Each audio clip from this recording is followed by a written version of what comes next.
Alright, since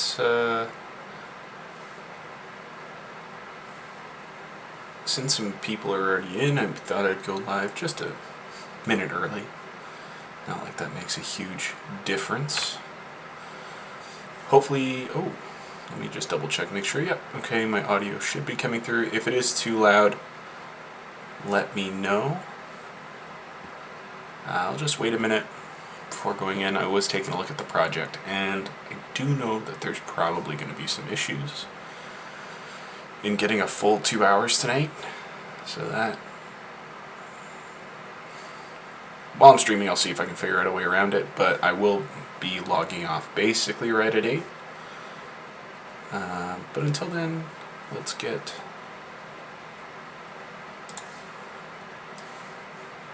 some stuff going here.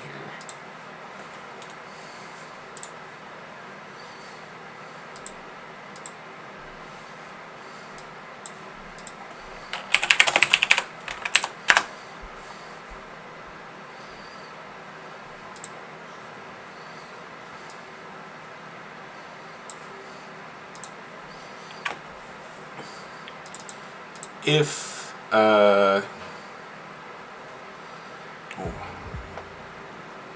hopefully I can, oh, I don't have time for that now. So I'll just wait a minute before kind of getting going. If the music's too loud, let me know. I don't think it would be, based on what I'm seeing on the audio levels. Let's take a look here.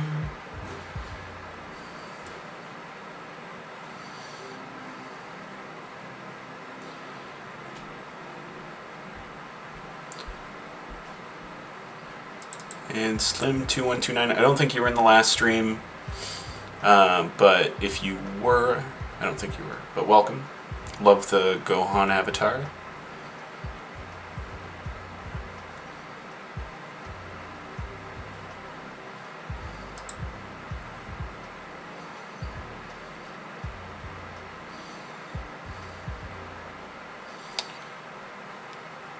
Anthony, if you can, would you be able to send a message just to the chat, make sure that my audio is going through all right? I didn't have time to do a test recording before this. Don't have any coffee left.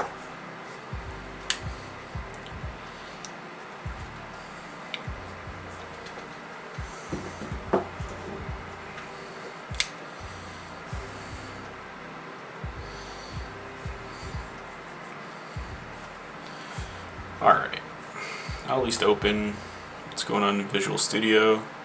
Okay, perfect. I'm glad to know that it's sounding good. And we're able to figure out the bot, make sure it's all good to go. Maybe it's not good for this stream, but hopefully enough for next stream.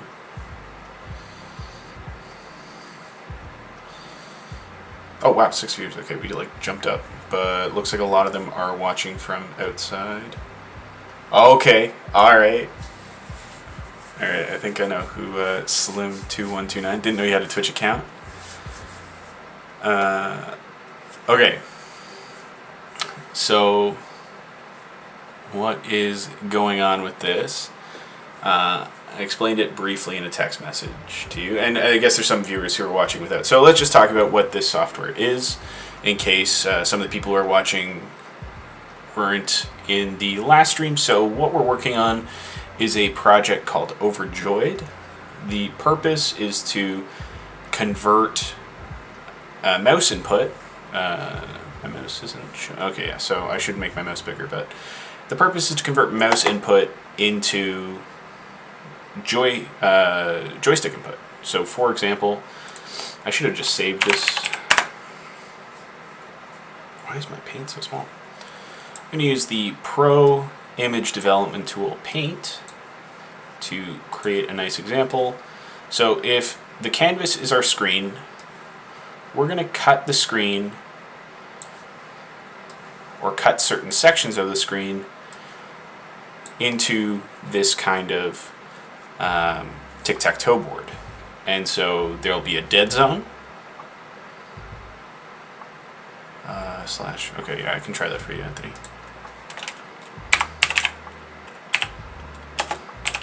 Oh, yeah, okay, yeah. Nightbot wasn't set as a moderator before this.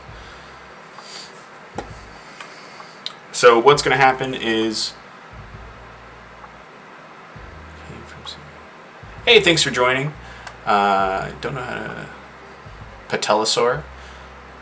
Great to see that we have some more people coming in here. This is awesome. I'll get to the programming stuff in a little bit. Now, Patelosaur, did you come from Anthony's post on the Playability Initiative?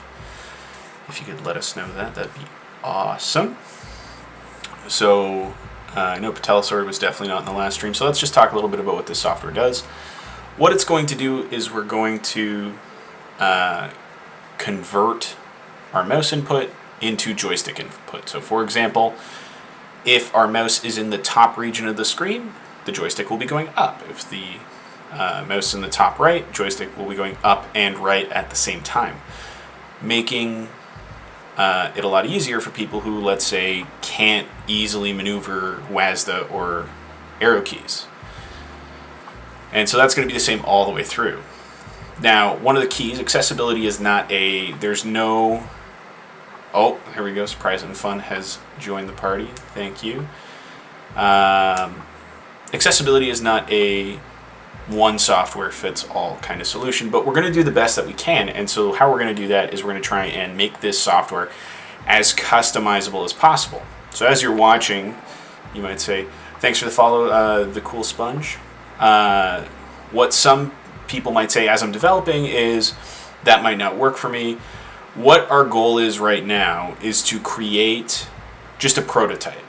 And as we continue, we're going to implement some of these more customizable features. So what I'm just trying to do over the next few weeks is make something that just works. Eventually, we're going to want to implement... perfect. We're going to want to try and implement config files to make this as easy as possible for as many users as possible. Oh, there we go. So we got more people from the Playability Initiative coming in. Hello, welcome to the stream. It is great to see that we're getting so many people joining up this time, just like last time. Like last time we had a great turnout.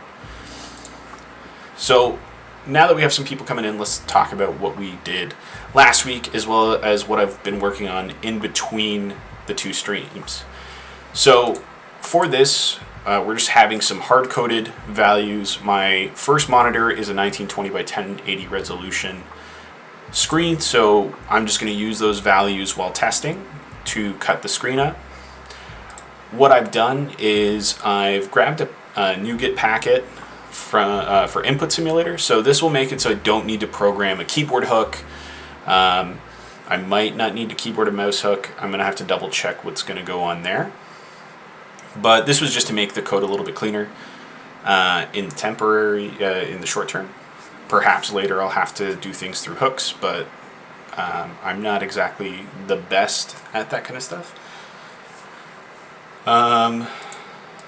And so what we've done is we've created a timer that's coming from a game design programming. I'm very used to having an update function just off the get-go, so it's a little bit frustrating to not have that. So I use the timer to create that. So every time that this timer activates, which is every millisecond, so every millisecond this timer is going to activate, it's going to quickly find the X and Y position of the mouse on the screen. It's going to print that out for debugging purposes, and it's going to check for certain things. So it's going to run this mouse check method. So it's going to cut the screen up, it's going to take these mouse positions, and it's going to see if it matches any of our zones.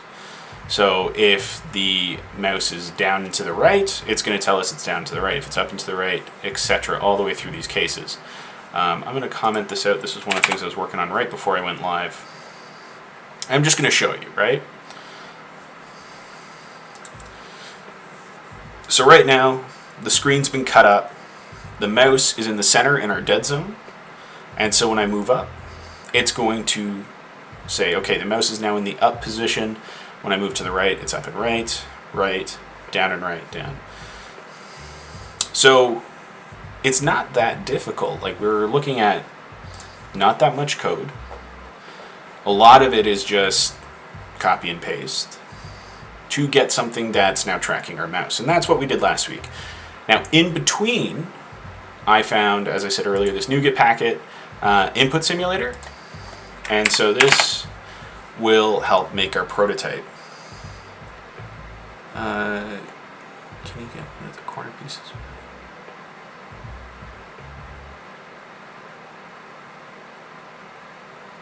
Yes, you can. So, for example, whoops, I don't have it running anymore. There it is. So if you go directly from the dead zone to the corner, you will get a corner piece. Now, this can be programmed in differently.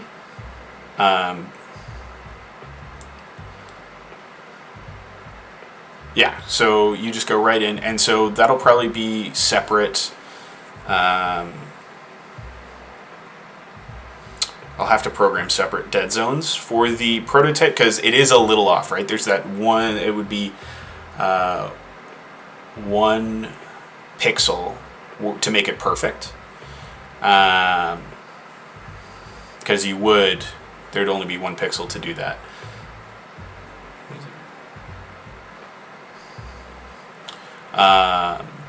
So that is a fair point, surprisingly fun to put out there. So what I would probably do is program the ability to add separate dead zones into the code, so that way you can go directly from center to up and right. So actually, what I'm going to do right now is I have a nice little set of notes on my other monitor that I'm going to add that to, because I think it's in our documentation, but our documentation is a little out of date. So just going to add that in right now.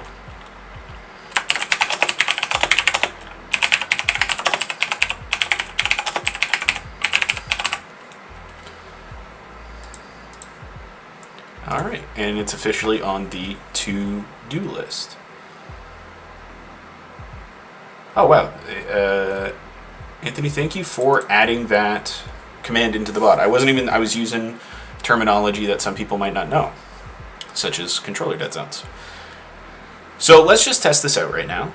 We have the, whoops, one of the things I was supposed to do before stream was move that. So if we're doing WASDA controls,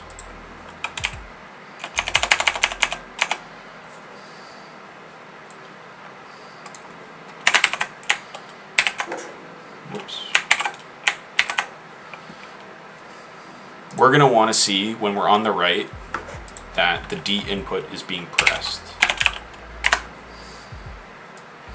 And so we'll use Notepad as our tester for that. But eventually, either tonight or next week, we will be using the game Downwell to test, which will be nice and fun.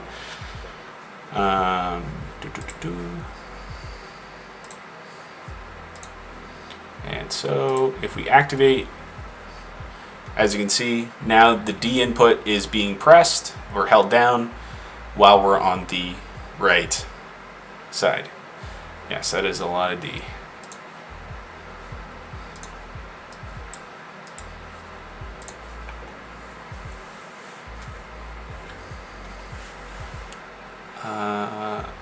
So this week, what I'm hoping to do is I've implemented some radio buttons, because perhaps not, you don't always want to have,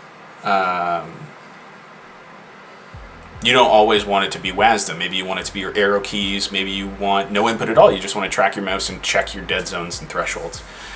And so that's one of the things that we're going to set up today. We're going to set up the ability to switch from WASDA to arrow keys using the radio buttons, or no input at all. So that's going to be one of the keys for today, as well as getting all of our input simulator code thrown in. All right. So when radio buttons are checked using WinForms, which is what we're using, it is awesome to see that there's somebody who will find some benefit. Patelosaur. One of the things I guess I haven't said, because there's a lot of new people coming to the stream. Sorry, I'm a little flustered today.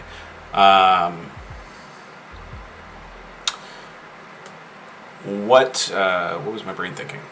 Oh yes, so Overjoyed is going to be fully open source. I am getting it on a GitHub repo that I will be posting publicly. So if you want to make modifications for your own personal uses, if you want to try the current version that's in development, you can. I'd greatly appreciate some... yes. And so we'll be able to, I'm hoping to post the repo to the Playability Initiative, which a lot of you people are from, within the next week or so you can actually try the live build before every stream. And so I'll be uploading as needed. I would greatly appreciate feedback once these go up. And if you like feedback, suggestions for features, anything like that, let me know through the Playability Initiative, or if you have me on Discord, or if you even have my phone number. I think there's some people in here who would have my phone number. Let me know. We want to make this as awesome a piece of software as we can. Now, where was I? I was at... we were talking about radio buttons. So, radio buttons, when they are changed, they're automatically linked. So when one changes, the other one gets disabled. So if I go radio button 2, radio button 1 is disabled. So that's the difference between a radio button and a checkbox. Now this is some things that people, when they see a radio button, they kind of might intuitively understand just from seeing so many. But that is the point of the circular kind of checkbox, is that when one's checked, the others are not. So every time that we want to, every time it's changed, we want to change a value in our game, or not our game, in our code.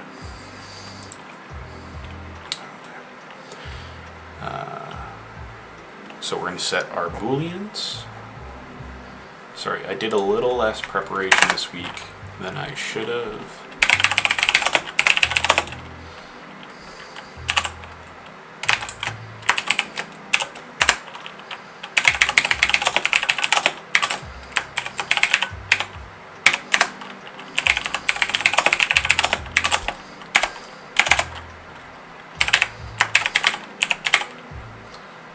Yes, I have a loud keyboard. Well, you already know this. You already know I have a loud keyboard.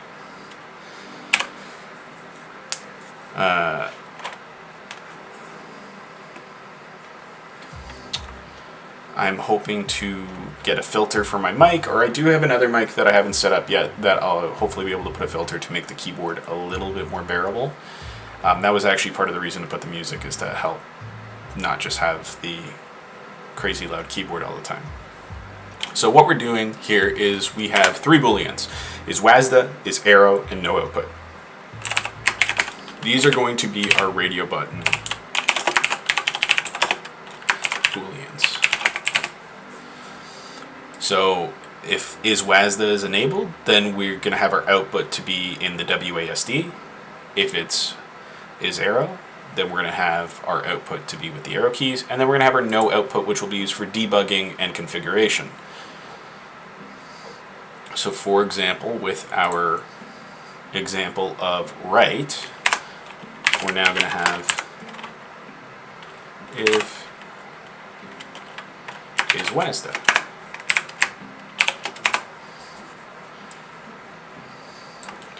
So if the user wants WASDA output,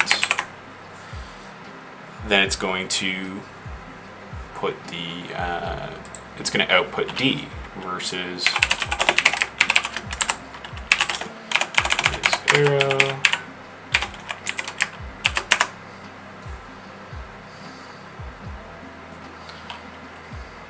We're going to have input simulator keyboard key down.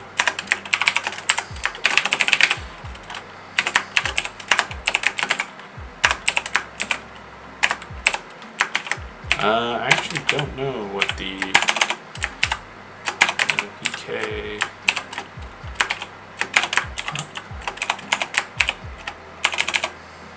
Alright, we're going to take a look and see what our options are. There are so many different keyboard inputs though.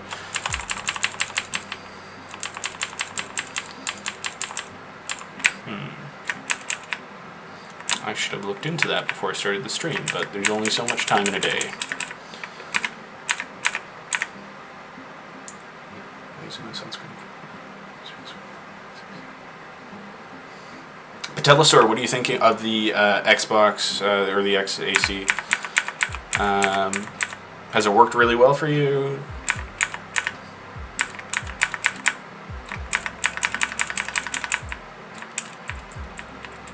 Try and make it so it's not as long.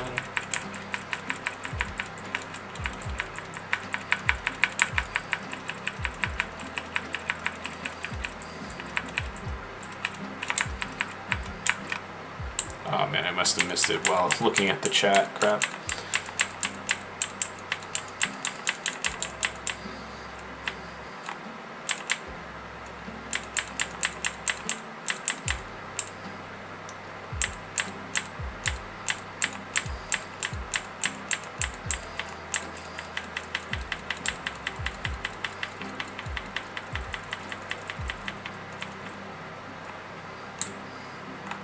Oh yeah, there it is.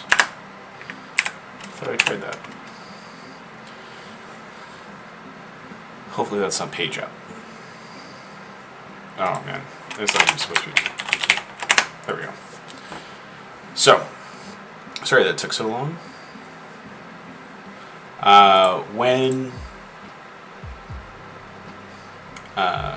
When using the WASD, it's going to do D. When using the arrow keys, it's going to be right. And then we actually don't need anything for no, like we don't need to make another else if, because we have no conditions. I think XAC needs a touchpad and Overjoyed.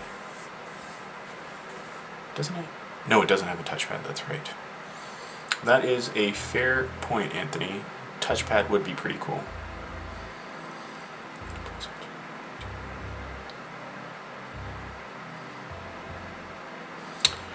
Yeah, once I'll probably, surprisingly fun, that's a good point. I'll probably add an else to catch errors later. I think right now it should be good. Or actually, no, I have debugging set up. Never mind. I do have debug log set up.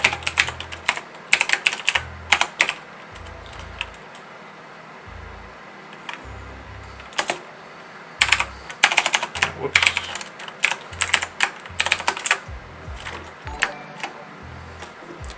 Hey, Rel, thank you for following. I must have posted it to Sci-Hub rather than Covert. But it's great to have you. And thank you. Surprisingly fun. I want to say your real name. It's tough for me not to say your real name.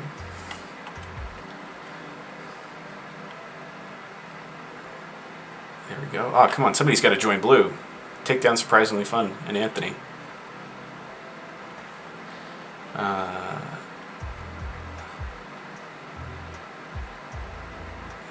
Alright, there we go. So we're going to want to put, if it's not our arrow or not WASDA, we're going to have an else statement that's going to catch errors. It's just going to say no output selected. It should be debug.log, right? Did I disable debug?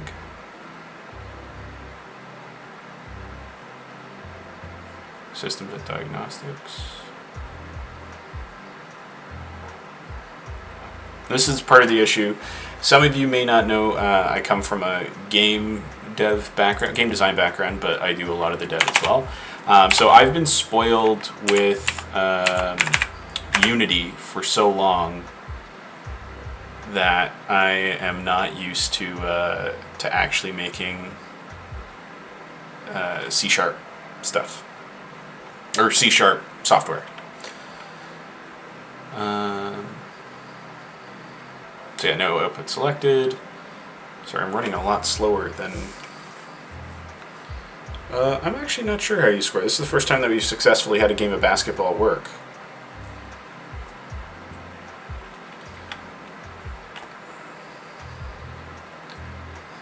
Yes.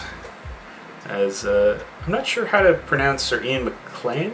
McLean? Like, is that how you're wanting it pronounced?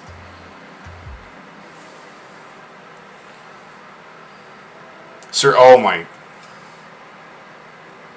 How did I not pick up on that? Sir Mr. Clean.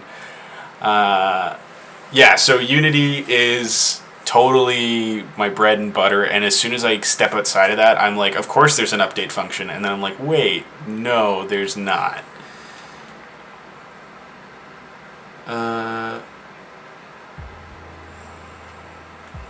Stop.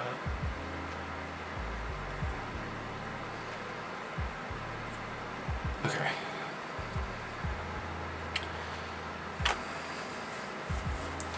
So, we have that. How am I going to check for... Oh, wait, I have to set the radio buttons. So... I think check changed is as soon as it's enabled, not as soon as there is a change. Or no, it has to be as soon as there's a change. I'm going to pull up the C# docs here for the answer on this one.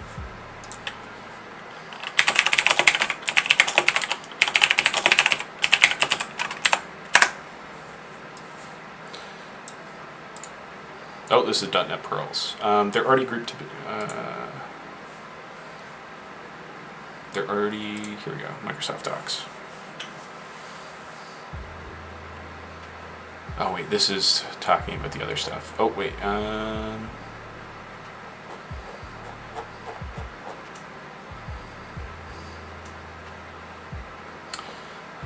don't know if anybody in the chat remembers if check... You know what? We're just going to...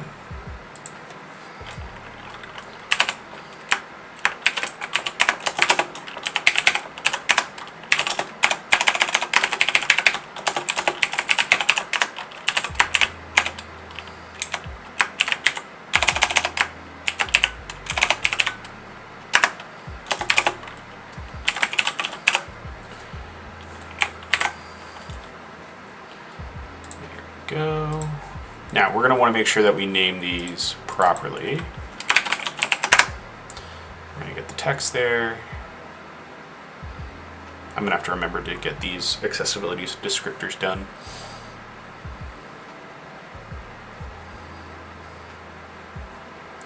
So,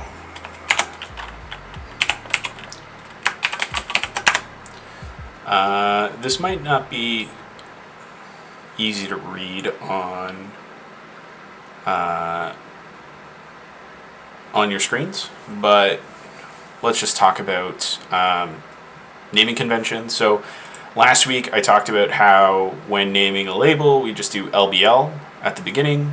We have a very similar thing with radio buttons. I personally do RB, but I think there's also RBTN as an option. But so if you're wondering what that RB in the beginning stands for, it's for radio button. So RB arrow.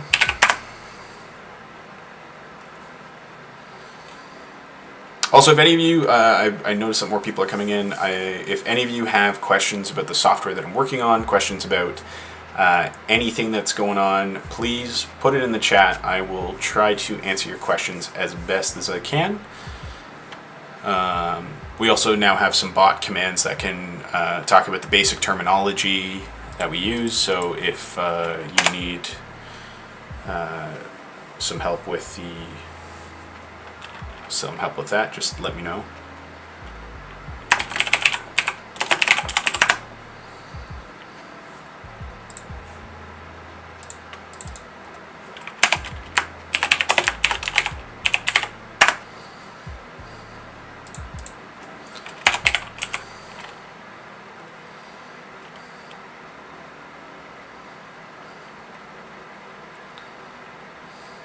Surprisingly fun practicing his angles.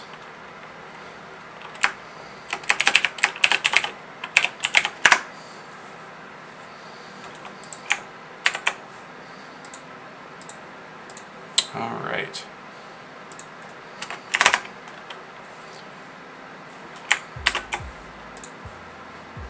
Oh, that's also not going to work anymore.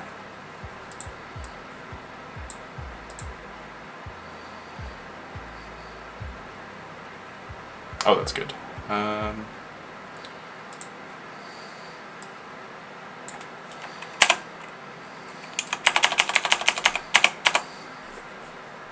so let's fix that.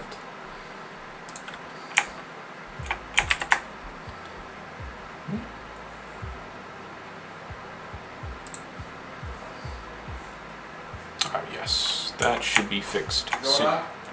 Sorry, 1 second. Never mind.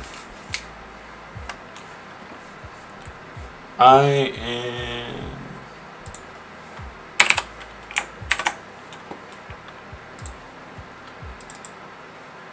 There we go.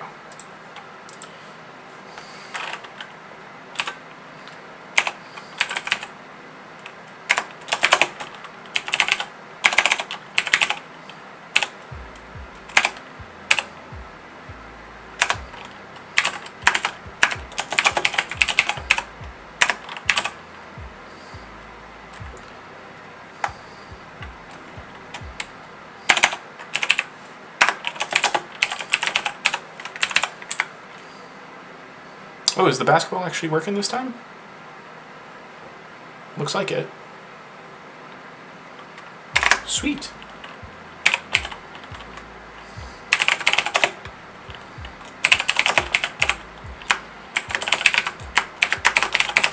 Actually, in case I spell anything wrong.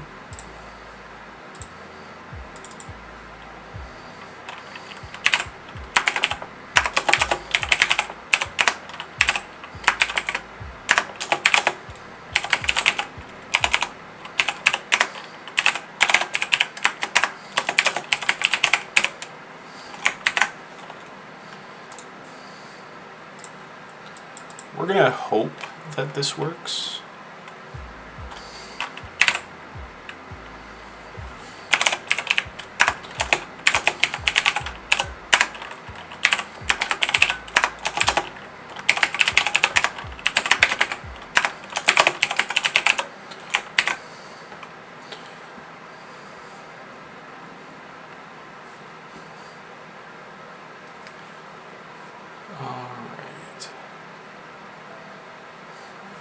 I got stream avatars just flying into my face.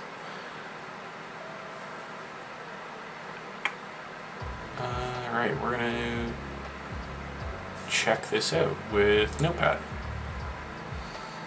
So for now, I'm gonna set no output.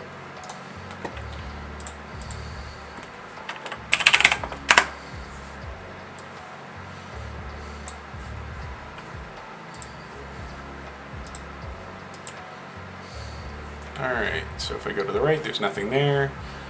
I'm going to set in a few spaces. And now we're going to try the arrow keys. I think that worked. No, it did not. Yeah, no, it didn't. And if I set WASDA... No, it does work. Okay, we're good.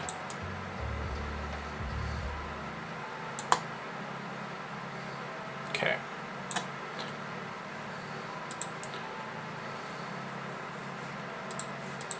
So it seems like I didn't have to make any major changes, so I was expecting major changes. I was expecting that I made a mistake. Gotta love that the net is right over my mouth.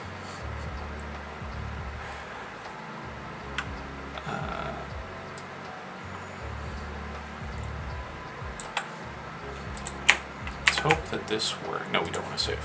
Just make sure that, be 100% sure that this works as I expect it to.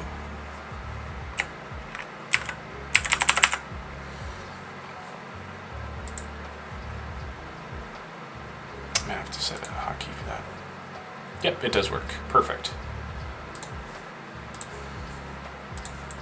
Alright, so we will have time today to do some testing because that worked exactly as it was supposed to. Oh, we have more viewers coming in. This is just totally surprising me.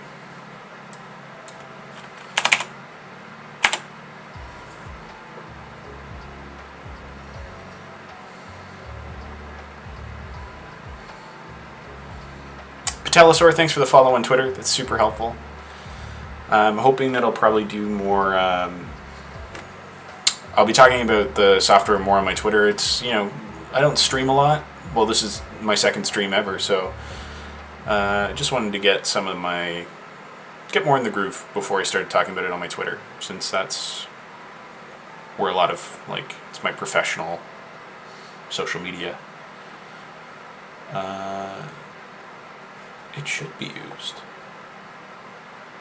Oh, it's assigned but never used. That's right. That's fine.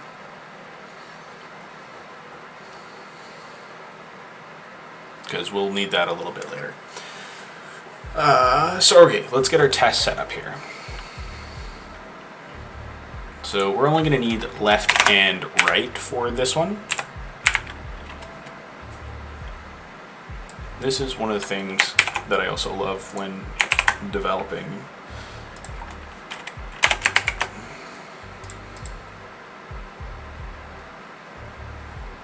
Thank you, Mr. Clean, or Sir Mr. Clean, for the... it's very helpful if you hit the follow button, just because the more that we... The purpose of this stream is just to have a stream with people watching that talks a lot about accessibility.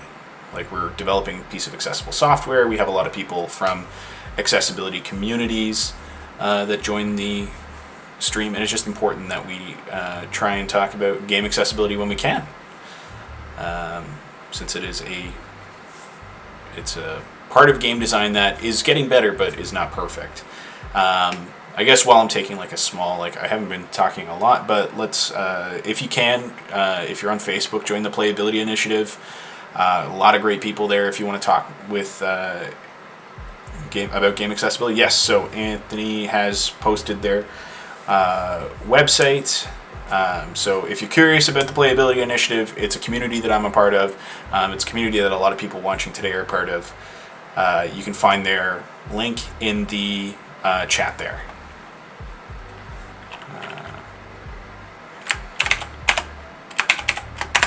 Alright. So, as the software works right now, we have it so that you can move left or right depending on where the mouse is on the screen. So a great game that utilizes those mechanics is Downwell. Oh, did I actually launch it? Yes, I did.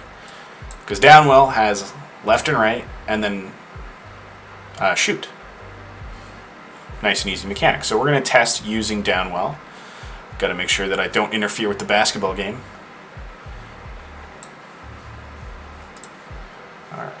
And I should already have it muted. Perfect. Alright, so let's get this software running. I should have. Okay, so we're going to set arrow keys.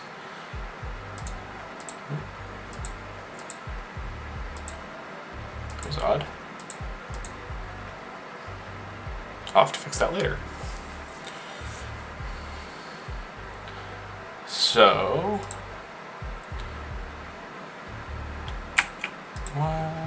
there we go. So as you can see, using my mouse, it was working yesterday, so why are you not working today?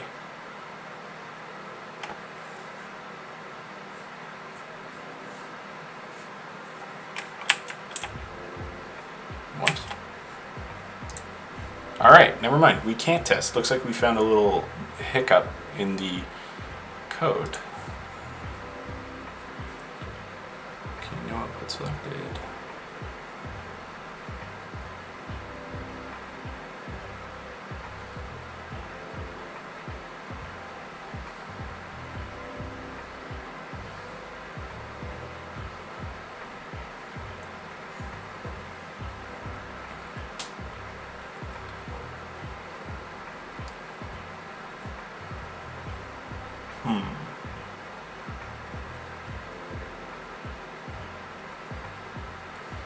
Let's take a look. So we've run into a hiccup. So now we're going to go back to the wonderful notepad to do our testing here.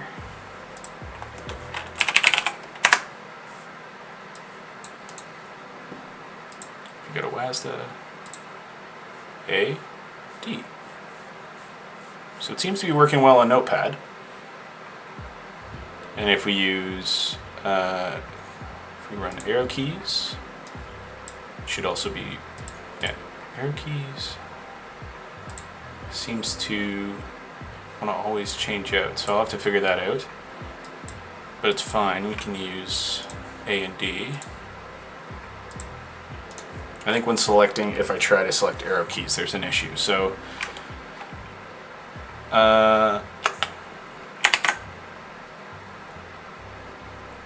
we'll just try using WASDA only.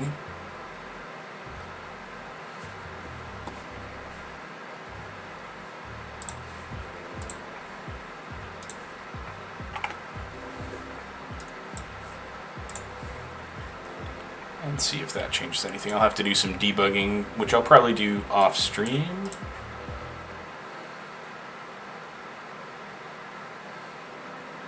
So we have it in our dead zone. If we go left, there we go. If we go right, I don't know why right's not working.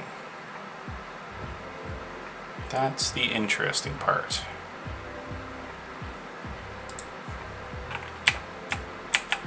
Oh, it's because it got unselected. Why did it get unselected?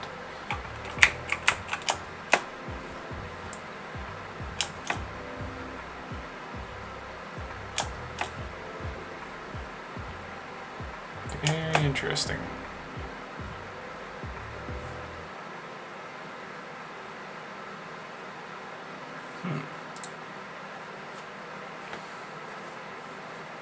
What just, I look back and it's all, thank you for the follow, Eliza B Plays. I am very surprised that that didn't work. Of course, that is the fun of programming.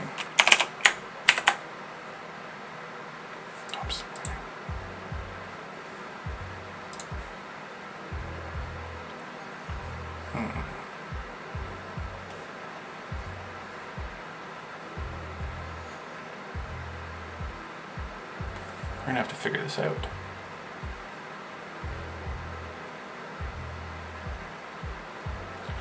Alright, until then I'm going to clean up my code a little bit.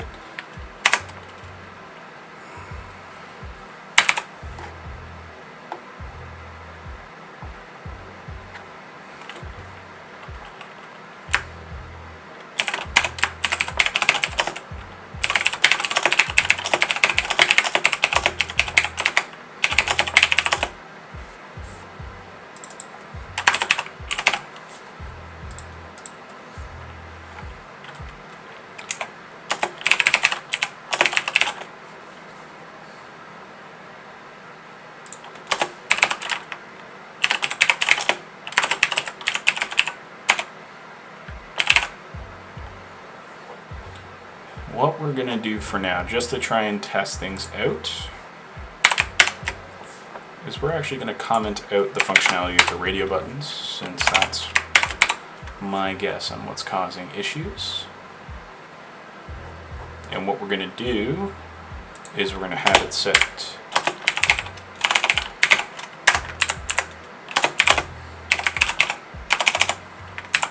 that multiple booleans are being treated as true at the same time.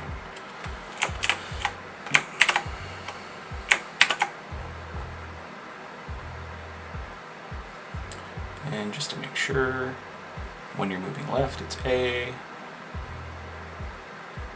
right. All right.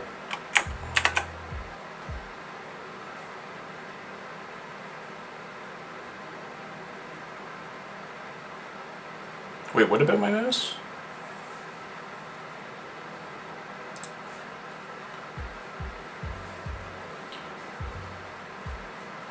Whoops.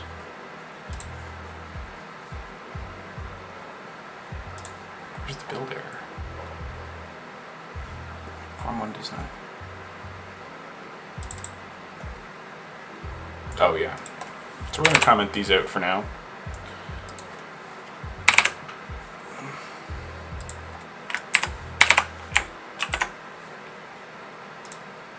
And just act as if our radio buttons don't do anything.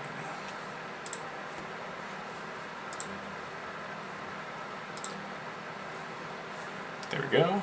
So that should work.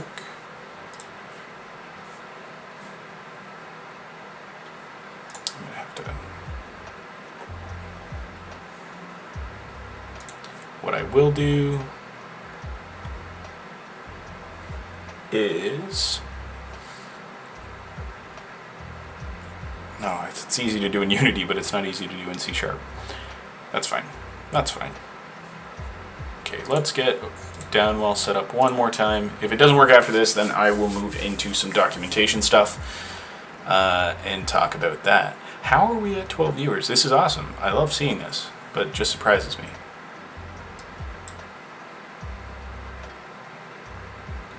It shouldn't. The reason I chose Downwell is because it shouldn't need any mouse focus, or it should, as long as the mouse doesn't need to be within the field. All it needs is keyboard. The reason I play a lot of Downwell when I'm supposed to be in class, like I'm in the Zoom call, but. Okay, so let's try this out one more time. So we're in our dead zone. There we go. It's right that's not working, which just surprises me, because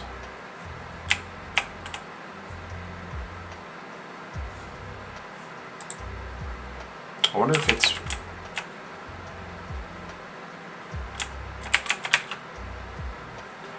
I think it's... There's so many inputs. That might be it. When it was just one side. Okay. What I might have to do is reduce the refresh rate. Let's try that.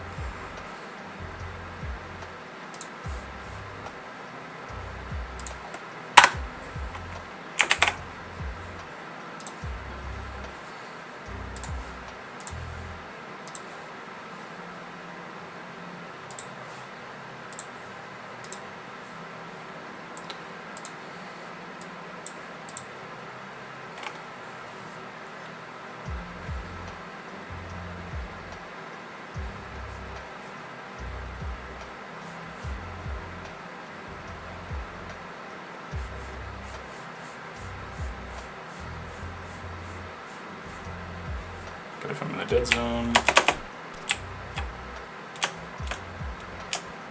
think it's trying to go left. Okay.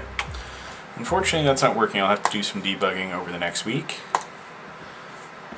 But until then, I'm just going to work on some documentation. I'll get it all set up first.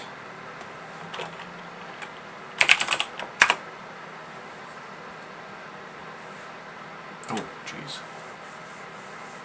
Oh, I guess that's not being recorded. That's fine.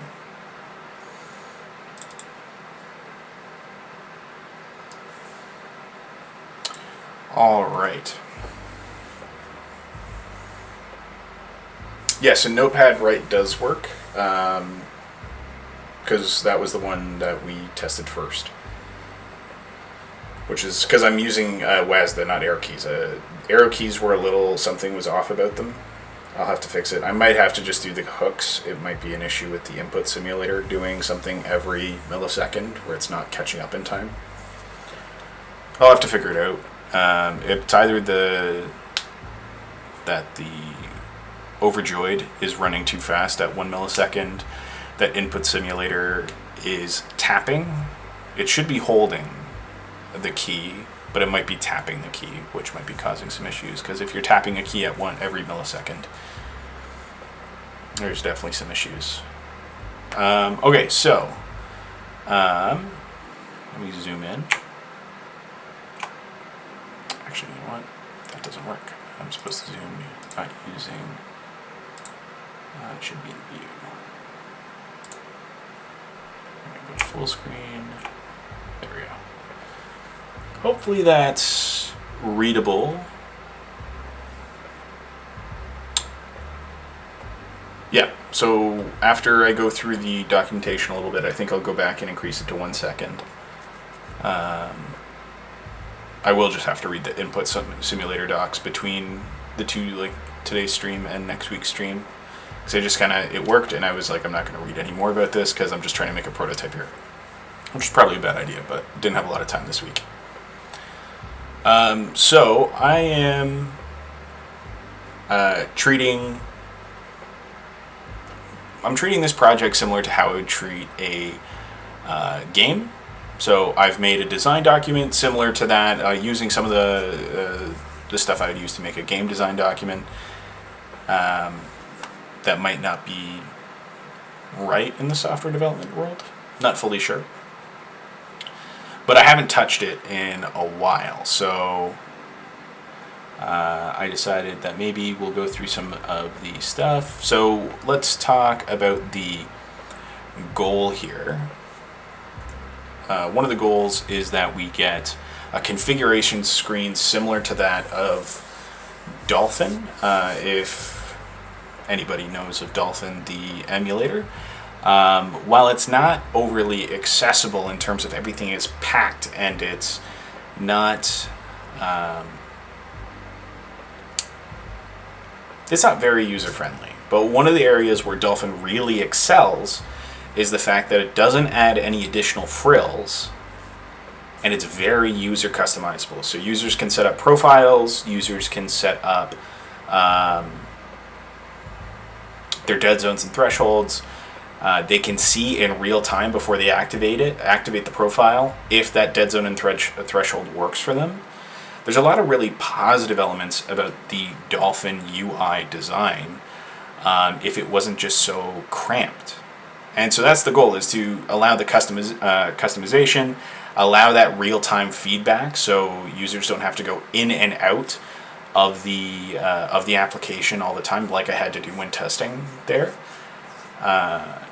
We want to make it as seamless as possible. So, as I said, adding profiles, dead zone and threshold live visuals, making it a simple UI in terms of we're using WinForm, so we're not adding any additional art assets that might might make the contrast work, that might be distracting, that might be overstimulating. All of these things, we want to make sure that it's simple, obvious, like a button is a button, it's not an image, things like that. So now we have some configuration options that we want to look at. So there's the up, down, left, right, which we just implemented. Unfortunately, it's not working.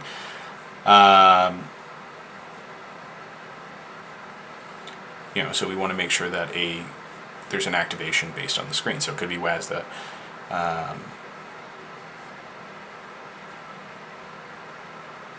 So this is something that hasn't been shown in the code at all. I think we only touched on it briefly during the first stream. So let's just talk a little bit about that. So as I've described the software so far, the screen is cut up into these sections. If the mouse is on this section, it's going up. If it's on here, it's right, or up and right, down and right. Things like that. But there is an alternative. If you're playing something that, you're not holding your key as much, you're doing a lot more rapid movements, you might not want to be crossing and spending so much mouse time and motion in your arm to do just basic movements. So what we're going to have is, let's say, this is the mouse, and if the mouse moves up and right a little bit, oh yeah, I don't have an arrow. If the mouse moves in that direction, we're going to want to calculate that vector, and we're going to want to translate that vector into input. So if this angle is greater than 45 degrees, we know it's going to be up and right, or within a set of degrees. If this angle is too far, we know it's going to be right, things like that. So it's going to calculate a vector based on motion. So similar to what you would have if you were using a touchpad. You are moving your finger, the mouse moves based on the vector you provide on a touchpad. So that is another type of configuration that we're going to want to set up. Who's rocking the Raditz avatar? And, well, I know Patelosaur was rocking Cell. Love that.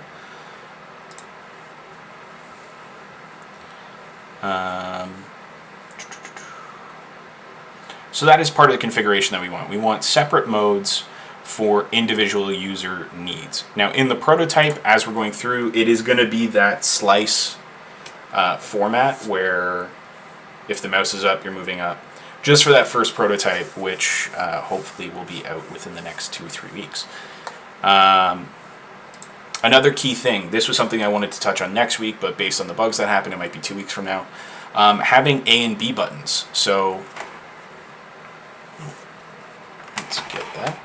So obviously, you have your mouse, you're going to have your mouse wheel, but you have 2 great buttons to use. If you're disabling the mouse for joystick input anyways, why not make use of those mouse buttons so they can be triggered for A and B input? So let's say you're playing Super Mario Bros. 3, you can use the mouse for left and right, and then you can click for your jump. If you're playing Paper Mario, you can do your motion using the mouse, you can use your jump with your click, and then you can use your hammer with your right click. So we want to have that ability to have A and B. Oh, I didn't get the poll set up. That's right. I wish I got a poll thing set up so we could see what everybody's favorite video game is. Oh, that's right.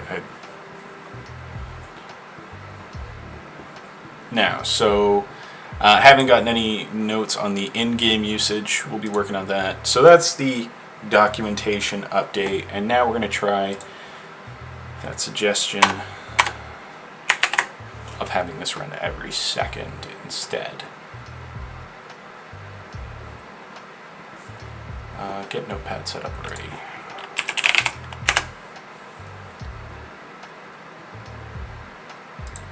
Alt controller. I have not heard of alt controller.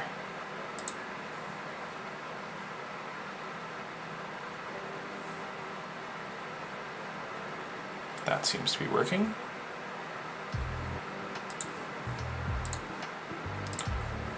Alright, so since that worked, we're going to try every 1/10 of a second and see how that works.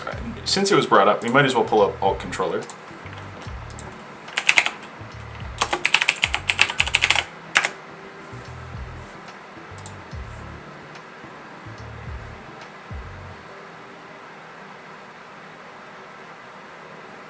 This is very similar to kind of what we're thinking.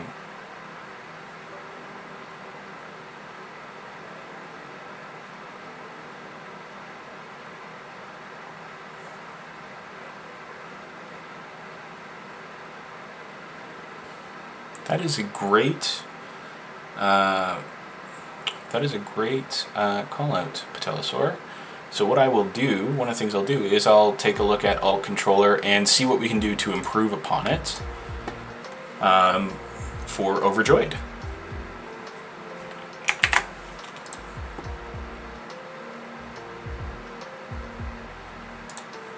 Alright, we're going to try this one more time.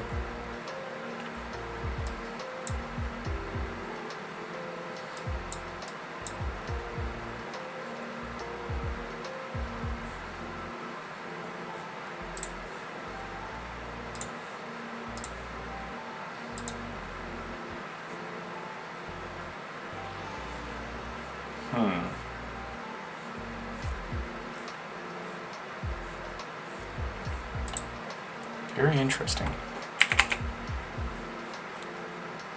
Because it's not over. It's Ellis on input. I'll have to debug over the next week and figure out what's going on there.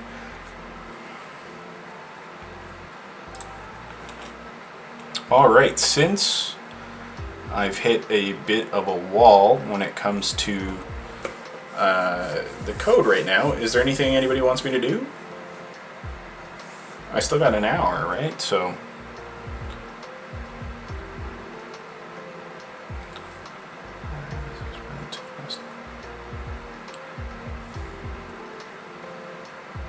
yeah, so Anthony brings up a great point. We do also want to have the setting so that it works based on relative mouse movement, as in calculating those vectors. That's one of the customizations happening. For that first mode, it is going to be relative screen position for the first kind of what's currently being worked on. But after relative screen position will come calculating vectors, which will be nice and fun doing calculating mouse vectors. So there's a little bit. It's supposed to be as customizable as possible. so that way we have so that it matches a larger audience. And obviously the open source is so that if it doesn't match that larger audience, try and make it possible so that people can make their own builds.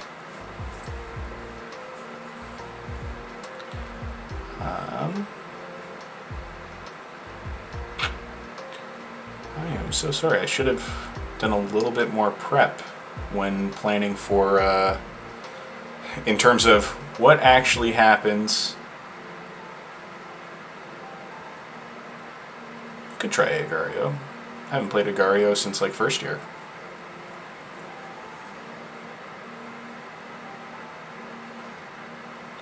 What was my brain thinking? So there's Agario.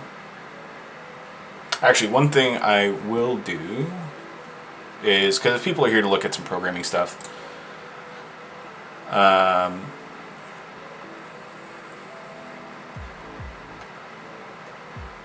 there might be some issues using my Steam library, especially because I am so indecisive when it comes to my Steam library. I can just like stare and think about what might I play for way too long. This is a game that I'm working on in Unity right now, and it kind of matches our theme of accessibility because the whole game is called #Ally, so #A11Y, accessibility. I don't know if it's... I should have some features working right now. So let's, while my brain is trying to think about how to get past that issue, what to do next on that. So I haven't touched this for a couple of weeks up until like this morning. So there's a few things that are going wrong with it. Let me just double check and see. I am a huge fan of the terrible programmer art. Of course my camera's okay now. So as you can see, fantastic programmer art. I was able to make the character using Pivot. That is my kind of work. So one of the points of the game is... yeah, okay, I'll have to fix that. Let's quickly fix that. Is you'll be using accessibility spells to get past puzzles. So, for example...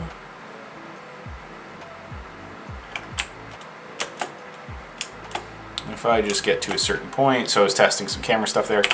For example, if I cast this spell, the game's time will slow down. So if there's anything that requires fast... oh no, that's supposed to be open. I might have platforms moving fast. I might have quick reaction times required. Like...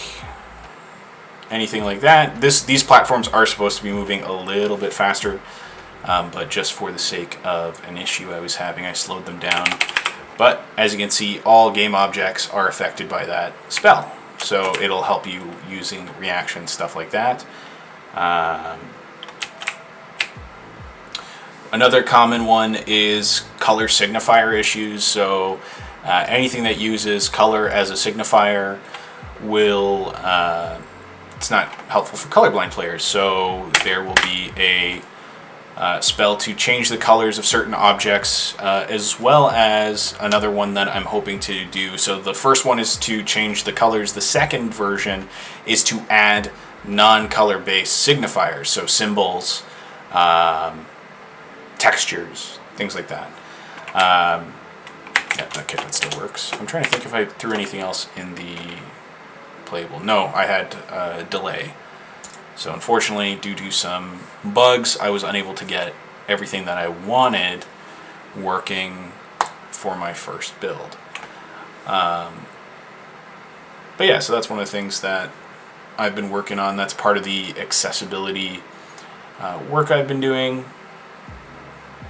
I'm trying to think. So, are people want me to try Agario? Is that kind of the plan here?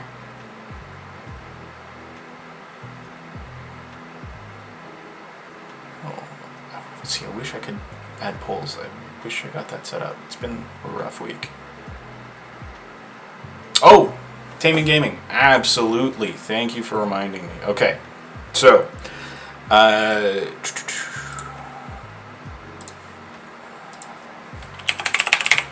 TamingGaming.com is a database that I've been working for a little bit. And so basically this database, one of the keys is to condense information about games so that parents and caregivers can understand how appropriate these games are. So let's talk. So I did a lot of work on the Uncharted series. So we'll do the Uncharted series. So we're just starting to get these series pages up and running. But let's say Drake's Fortune. Great game. So we have the ESRB and the PEGI. We do a quick story overview with a quick overview of the mechanics. You can see the developer, the genres of the game, platforms, release date, etc. We've curated.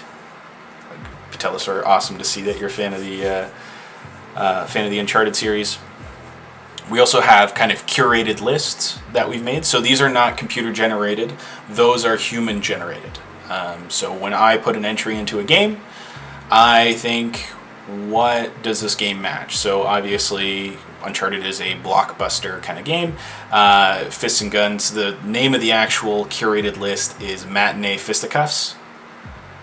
Which is great. But one of the keys, because one of the things that we're here to talk about is accessibility. So the Playability Initiative supports our accessibility venture. But then what we do is we have all these flags that we set. So in Uncharted, you can select the difficulty. After a level, if you found it too hard, you can change that difficulty. The game will save automatically at a decent enough interval that you're not going to lose any progress. You can review the controller mapping throughout the game. All these kind of things. So you can go through and you can see if this game has the accessibility settings that you need. So it's more than just age ratings content, kind of like it's half a review. We do sometimes put in subjective opinions. We try not to, but sometimes we do. On the content. And so let's say you want to search. This might not be implemented yet, but let's see. Yes, so we do have accessibility filters. So let's say you want to play a new game, but you need to make sure that the difficulty is customizable. Or actually, you know what? A great one. Where is it? Play without hearing. That is, if you're deaf, you need to have a game that you can play without hearing. You'll find all of these games that you can play where audio signifiers are not a requirement. Another great one that it's much smaller, obviously, is the Play Without Sight. Frequency missing. What? I'm pretty sure you need to play that with sight. I'll have to double check that. But yeah, there's a few games that we have where you can play without hearing. Things like that. So if you are needing accessibility, need to find your games with certain accessibility features and options or accessible design, then take a look at Taming Gaming. We do the best that we can, and if you have any feedback for Taming Gaming, let me know either through the chat, Discord, text, whatever. If you do have me on Discord, it's the best way to get a hold of me, or Twitter. You can find my Twitter through the channel. So Twitter is another great way to go about this. Is there anything else with the Playability Initiative?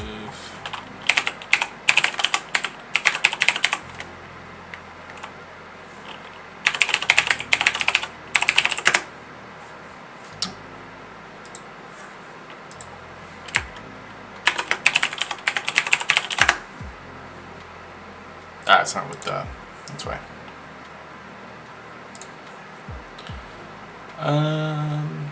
Obviously, a lot of people have heard of Able Gamers, Numinous Games. We have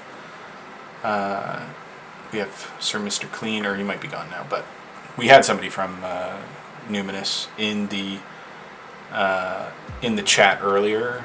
Perhaps still in the chat. I'm not fully sure, but I think This is the site that we talk about a lot while on stream.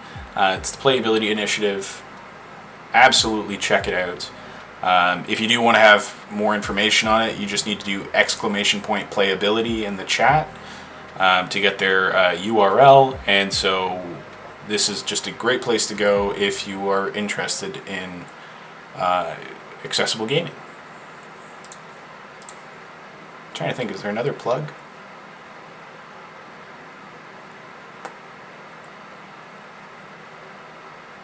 No, I don't think so. Alright. So people were wanting me to do Agario.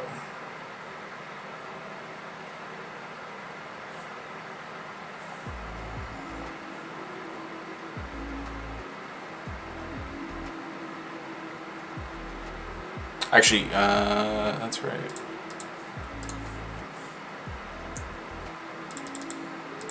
I'm just debating if I should just wrap it up for tonight, but let me turn off the music.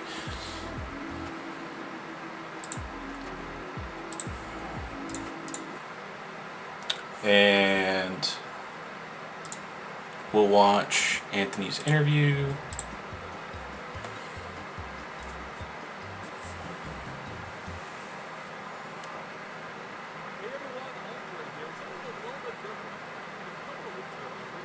Super Mario 3D All-Stars. Oh man, that is...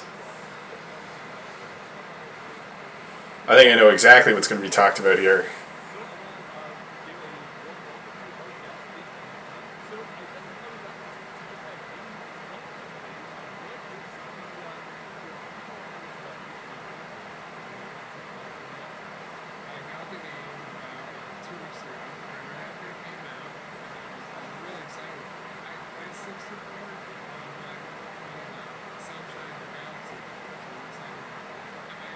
Oh, no audio.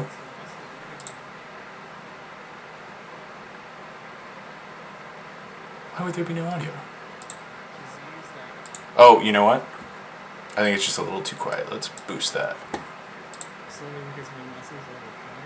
27 years old, and now my arms and my legs, I can't really move them at all, but I love playing video games. I purchased 3D All-Stars because I wanted to try out the new games, and I was excited that it came in one package, but when I opened up Galaxy to start playing it, it asked me to point at the screen with the controller in order to even just start the game. Choose a world, I guess, a save file. So I asked someone for assistance with that, and I just continued with loading the game. But then I got through the intro and the beginning tutorial level, and then it said, save your game, yes or no. And it wanted me to point at the screen with the remote in order to save my game. And just like that small little issue kind of just like really annoyed me, because saving your game should not be that difficult, and like, why have motion controls for saving?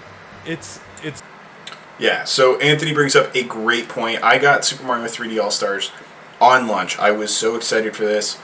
And it was because I really wanted to replay Super Mario Galaxy. I've played a lot of 64, I've played a lot of Sunshine, but I haven't played Galaxy. Yeah. Like, even as simple... Like, you can detect buttons. This is Nintendo we're talking about here. When Galaxy came out on the Wii, it might have been understandable. And that's still a might have. It might have been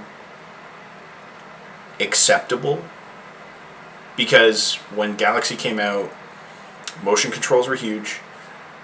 Game accessibility was not on the forefront of anybody's minds. Not intentionally, it's just it wasn't talked about frequently. But Nintendo, one of their primary goals, like if you go on their website, like right after seeing that you had to save using motion controls, I decided to see what Nintendo's take on accessibility was, and it's right on their website that they want to make accessible games, they want to make so that everybody can play, and yet they go ahead and they make it so that you can't save without motion controls, and you can't do a lot of things. Yeah, no, like I in a way am bashing Nintendo. I love Nintendo. I love them a lot, but this is something that it's basic. It's basic for a game that came out in. It's basic for a game that came out in 2020 to allow arrow input. Like, obviously, with the stars, shooting the stars, it's something that would be very difficult to replicate without motion controls. So I fully understand that mechanic, but saving and loading requiring motion controls, those are core features. It's like the bare minimum. So that was frustrating to see. Like, that was super frustrating. And it's not even for accessibility for people who can't use motion controls. Like, for example, I'm left-handed. It's not like I can't do it, but it's something that's uncomfortable. The fact that the pointer is stuck to the right. So if you can only use your left hand to point, you can't actually move that pointer over to the left side. So there's a few things like that. And it was the same with 64 and Sunshine. There was no rebindable controls. There was a whole bunch of stuff. But let's keep watching Anthony's interview here. It's so interesting because I'm a big Galaxy fan, and replaying the game again myself, and yeah, it just stood out to me as just feeling like a kind of archaic decision without even realizing, for me, what's an annoyance makes a game practically impossible for some other people to play. And so when you reached out to me, I'm like, yeah, this is an important issue. Like, this is something Nintendo could have addressed in the package, because the game otherwise is playable, right? Once you get past those screens, which pop up way too frequently, the gameplay itself you're able to work with, right? Yeah, I'm actually able to play the real game, but I'm not really able to do everything else, which is very strange to have motion required for the navigation in the menus, but nowhere else. Just being able to start your game without motion would be like an obvious thing. Just being overlooked because of my disability, it really made me think broader about accessibility in video games and how that's changed over the years, what really the landscape of. Surprisingly fun. In that case, Mario was I wouldn't say a planet, I'd say a celestial dwarf, but yes. That is, and like what companies are doing well in that space, which ones can improve, and really maybe do some research on that. And the funny thing is that in my research, it was very difficult to really find any information about accessibility in video games. Sure, there were some articles out there and things over the years, but no one really talked about disabled gaming in the same way as everybody else talks about gaming. And that kind of speaks to... So Anthony brought up a great point that nobody has really been talking about disabled gaming.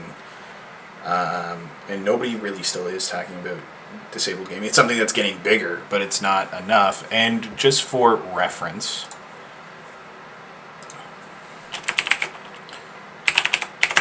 so there's GA Conf, that is Game Accessibility Conference. That was the 2020, but I believe the first one was actually, okay, so 2017 was the very first Game Accessibility Conference. So for an industry that is riddled with conferences, the fact that game accessibility only came up as a conference in 2017, and even then it was pretty small. And then obviously GA Conf's been getting bigger, but I think it's attended maybe, I'm not even going to speculate on attendance because I can't think of it right now. But we had Accessibility Toronto. That conference was October, I believe, and there were about, for the gaming day, I would say there was maybe 60 participants, which I don't think would have happened 2 years ago. 2 years ago, it might have been 20. So it's something that's improving, but 60 participants at a conference is not, it's a conference. There should be a lot more, but I totally understand that if you're researching game accessibility, you're not going to find a lot of devs talking about it until Yes, Can I Play That has been doing a great job. I think their Twitter is also. I think it's also at Can I Play That. You have some of these outlets becoming more and more popular in the mainstream. So Super Blind Man got verified. Super Blind Man was originally a YouTuber just talking about games as a blind gamer. You have all these. My brain is drawing a blank here, but Super Blind Man did just get verified on Twitter. Like, they have a huge following. But that wouldn't, they didn't 3 years ago. Things like that, it's just important to keep an eye out. Hugh did a great job at that. That's why it's on there. But from The Last of Us 2, this is what we talked about a lot at Accessibility Toronto. The Last of Us 2 is like a big tipping point in game accessibility. Like Uncharted, I just did their accessibility. And it wasn't like Uncharted 1, 2, and 3 all had pretty terrible accessibility, especially on their original PlayStation 3 launches. You have required motion controls, no rebinds, none of that. And that didn't improve much in the PS4 remasters, aside from removing the required motion controls. But then you have The Last of Us, which was pretty good. But The Last of Us 2, insane accessibility that doesn't hinder any player's experience. For the people who need this accessibility, it works out fantastic, and any other player is not going to complain about it. Which, another great one that I heard at Accessibility Toronto was Spider-Man. Obviously Miles Morales has come out since then, and Miles Morales' accessibility is even better. But Spider-Man on the PS4, fantastic accessibility options. So this is all becoming, you have some companies taking a stand, Naughty Dog, Insomniac Studios. Even just like Sony as a company is starting to really push for this. So it's definitely something that is great that great to see. So I'll watch a little bit more of the interview. Yes, Patellosaur, great point. Twitter is a fantastic place for game accessibility. It's just game devs, game designers. Twitter is the place to be. Like, not a lot of game designers really hang out on, you don't see a lot of game designers on LinkedIn. It's just not the platform.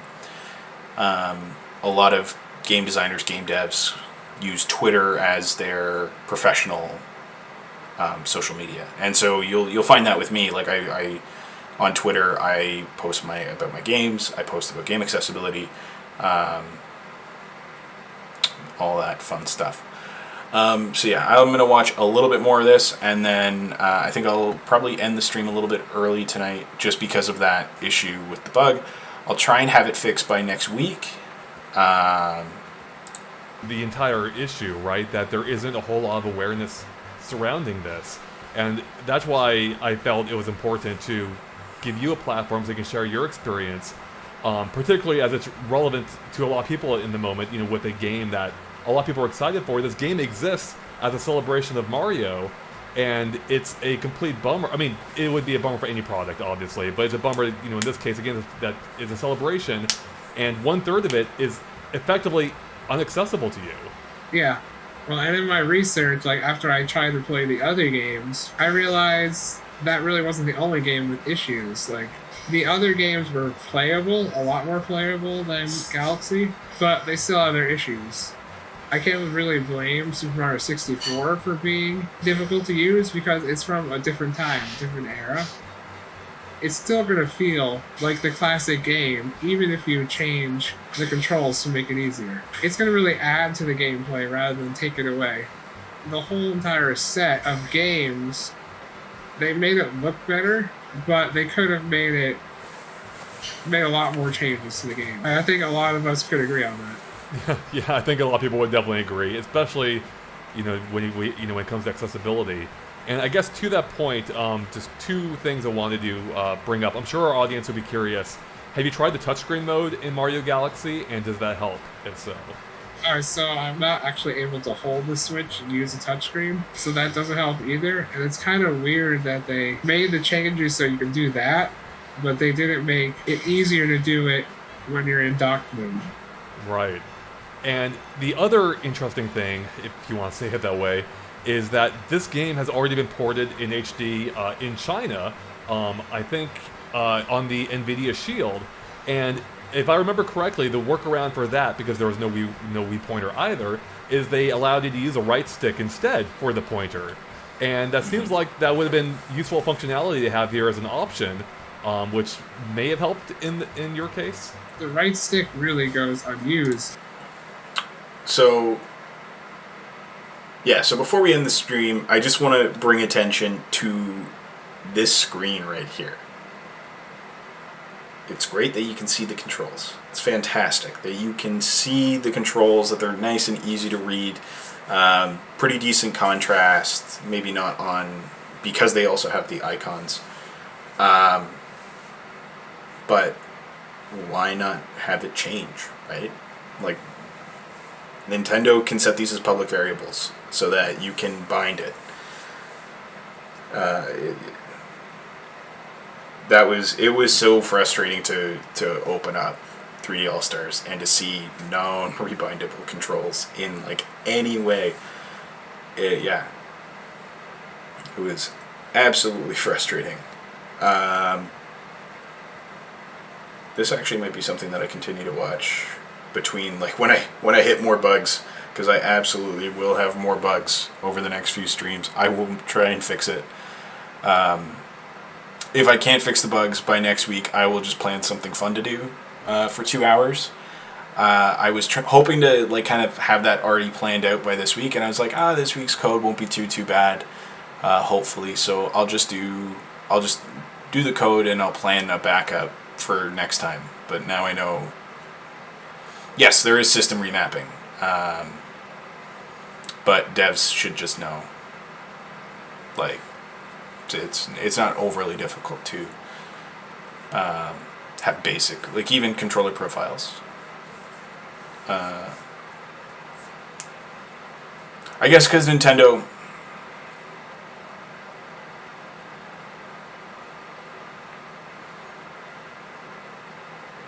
knows that their system remapping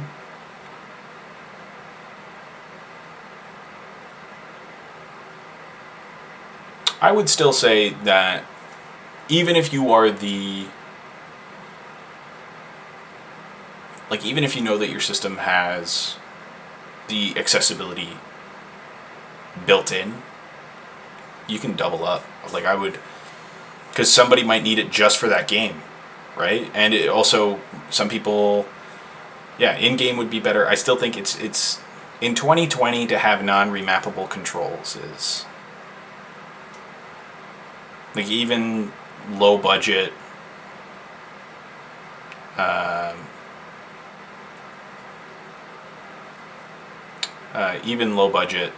games have remappable controls. So because Nintendo has it built in, I'm on the fence with that.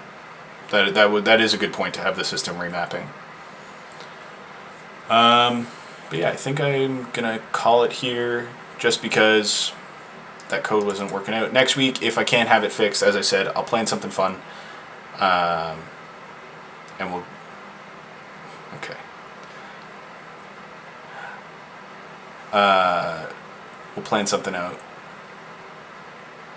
And if you have me on Twitter or you have me on Discord, you can also send recommendations. If there's something else that you want to see, if I can't get any of these bugs fixed, But otherwise, thanks for showing up. Hopefully you show up next time. Sorry that it got a little derailed because of bugs. I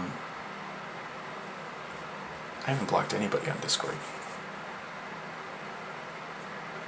Actually, you know what? I might have blocked one person in my life on Discord. But I have a feeling like I know who that is.